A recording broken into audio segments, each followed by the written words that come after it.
자, 안녕하십니까. 이번 시간에는 맥브라이 장애 중에서 척추골절, 우리 실무상으로 자주 등장하는 척추골절에 대한 내용을 한번 살펴보도록 하겠습니다. 척추골절은 그냥 뼈가 척추체, 또 척추궁, 또 척추의 행동일골절, 이렇게 척추의 자체 골절인 경우에 맥브라이 장애가 있고요. 또 척추체가 압박됐을 때, 척추체가 눌렸을 때, 위아래 눌렸을 때 압박골절에 대한 장애가 있습니다. 주로 맥브라이 장애는 주로 압박골절 장애가 대체를 이루고요. 척추체 골절로 인해서 문제가 되는 경우는 신경손상을 동반해서 마비가 가지고 사지배 마비가 왔다든지 이렇게 아주 심한 경우에는 신경손상에 대한 마비군이 따로 평가되도록 되어 있습니다. 자, 그러면 척추는 어떻게 구성되어 있느냐? 자, 여기 인체 해부도를 보면서 간단히 좀 설명을 좀 드릴까요? 우리가 해부도 보면은 머리 위에 머리와 바로 밑에 척추가 이렇게 붙어 있습니다.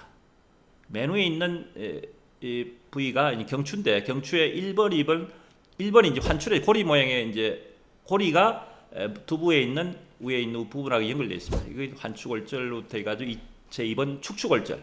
그래서 1번, 2번부터 해서 7뼈의 뼈가 경추라고 합니다. 7뼈의 경추, 목경절의 경추. 그 밑에 있는 늑골, 12개의 늑골과 같이 연결되어 있는 등 쪽의 뼈, 이거를 흉추라고 합니다.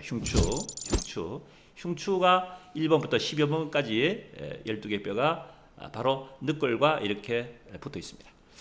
그 밑에 허리뼈에서 요추는 1번부터 해서 5번까지 5개의 뼈로 구성되어 있고, 그 바로 밑에 골반의 그 장골과 골절 관절을 이루는 천골이라는 게 있습니다. 천골. 이 천골뼈를 보통 이제 5개 뼈로 구성되어 있다고 봅니다.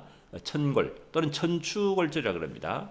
그리고 맨 아래에 있는 꼬리뼈, 우리 꼬리뼈야죠. 꼬리뼈, 이걸 미골 이렇게 부릅니다. 이 뼈를 하나로 보는 경우도 있고, 이 뼈를 한 4개 정도 이렇게 보는 경우도 있습니다. 전체를 미골을 1개로 보면 전체가 31개 뼈가 되고, 미골을 4개로 보면 34개 1뼈가 됩니다. 그래서 척추는 이렇게 구성되어 있다는 걸 말씀드립니다. 자, 그러면 척추골절에서 각각의 장애에 대해서 한번 살펴볼까요?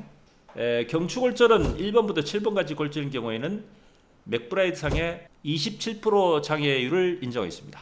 노동상실률 27% 장애를 인정하고 있고요. 그 바로 밑에 흉추 12개 뼈가 있다 그랬죠. 1번부터 10여 번까지. 그 중에서 1번부터 해서 10번까지를 흉추골절하는데, 1번부터 10번까지 골절은 27% 장애를 역시 주고 있습니다. 그리고 11번부터 해서 12번, 그 다음에 요추 1번, 요추 5개 뼈 중에서 1번까지 요거를 배여부라고 합니다. 그래서 배여부, 흉추 11번, 12번, 요추 1번까지를 배여부를 하는데, 배여부 골절인 경우에 장애율은 32% 장애를 주고 있습니다. 노동상실률. 그 바로 밑에 2번부터 해가지고 요추 5번까지, 이걸 요추부라고 합니다. 요추부 장애는 29% 장애를 주고 있습니다. 척추 압박골절은 경추, 흉추, 요추가 주 부위고, 주요 부위고, 여기에 장애 대상이 되고, 천골이라는 미골골절은 대체로 장애 인정을 안 하고 있습니다. 그래서 척추 압박골절, 척추골절 하면은 주로 경추, 흉추, 요추 이 3가지 부위를 척추골절이라고 이렇게 칭하고 있습니다.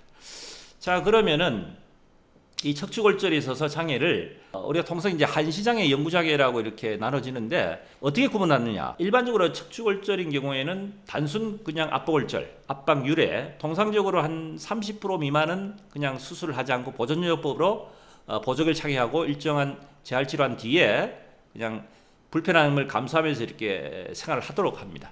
그런데 연세가 많으신 분들, 특히 골다공증이 심한 분들이라든지 또는 압박률이 한 40% 이상 된 경우에는 척추 성형술 또는 관절 고정술, 융합술을 시행하는 경우도 많습니다.